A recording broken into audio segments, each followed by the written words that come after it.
வணக்கம். இன்றைக்கி full Moon ரீடிங்கில் finances எப்படி இருக்குது, உங்களுக்கு பாஸ்ட்டில் எப்படி இருந்தது, இப்போ எப்படி இருக்குது, ஃப்யூச்சரில் எப்படி இருக்கும் அப்படிங்கிறத பற்றியான ஒரு ரீடிங் தான். நாம் இப்போ ரீடிங்குள்ளே போகலாம். பாஸ்ட்டில் ரொம்ப பண இழப்புகள், வலி, வேதனைகள், இன்வெஸ்ட்மெண்ட்டில் போட்டது லாஸாக இருக்கலாம். அதுக்கான ரீசன்ஸ் என்னென்னா, இம்பேலன்ஸாக இருந்தது, ஒரு பொறுப்பற்ற தன்மையில் அதிகமாக செலவு பண்ணினது, இந்த மாதிரி விஷயங்கள்லாம் அதுக்கு காரணமாக இருக்கும்.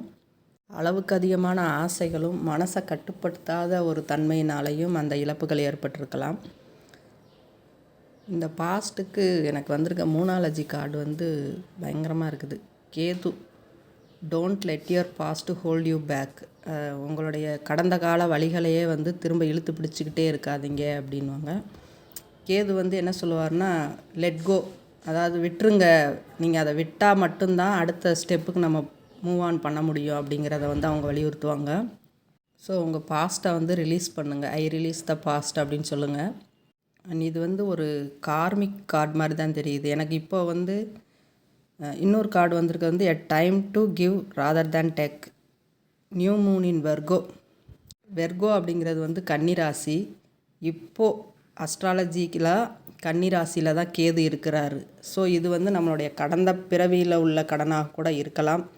அதனால் ஒரு இழப்புகளும் ஏற்பட்டிருக்கலாம்.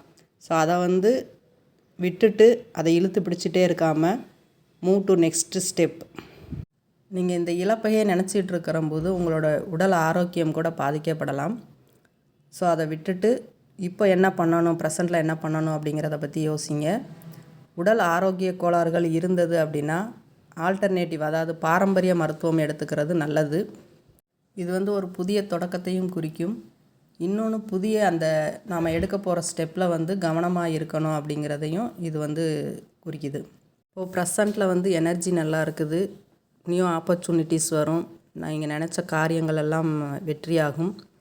பணம் மற்றும் முதலீடுகள் சம்மந்தப்பட்ட விஷயங்கள் திருப்தியாக தான் இருக்கும். ஆனால் நீங்கள் அதில் பண்ணும்போது அதுக்குரிய பெரியவங்களை அட்வைஸ் கேட்டுட்டு பண்ணுறது நல்லது. கவனமாக இருக்க வேண்டிய காலம்தான். ஆன்மீகத்தில் ஒரு நல்ல வளர்ச்சி இருக்கும். ஃப்யூச்சரில் எப்படி இருக்குன்னா, உங்களுடைய எனர்ஜி நல்லாயிருக்கும்.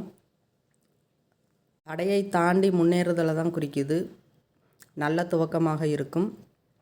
ஒரு குட் நியூஸ் வரும். நல்ல தன்னம்பிக்கையோடு செயல்படுவீங்க.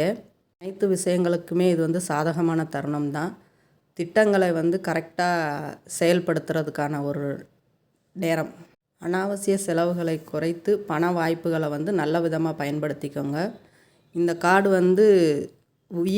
வீரனுக்குரிய ஆற்றலை மட்டும் எடுத்துக்கோங்க. அந்த மனநிலையை எடுத்துக்காதீங்க. ஏன்னா மனநிலை அவங்களுக்கு பொறுமையாகவும் இருக்காது. கோபத்தோடையோ இல்லை எதையும் யோசிக்காமையோ செயல்படுவாங்க.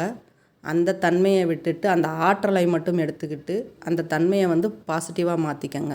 அந்த வேகம், பொறுமையின்மையை தடுத்துட்டு நிதானத்தையும் புத்தி கூர்மையோடு யோசிக்கிறதையும் எடுத்துக்கிட்டு செயல்படுங்க. நல்லபடியாக இருக்கும்.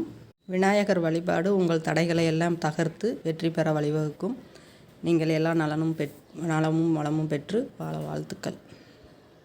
இந்த ரீடிங் உங்களுக்கு பிடிச்சிருந்ததுன்னா லைக் பண்ணுங்கள், ஷேர் பண்ணுங்கள், கமெண்ட் பண்ணுங்கள். இந்த சேனலை சப்ஸ்கிரைப் பண்ணுங்கள். தேங்க்யூ.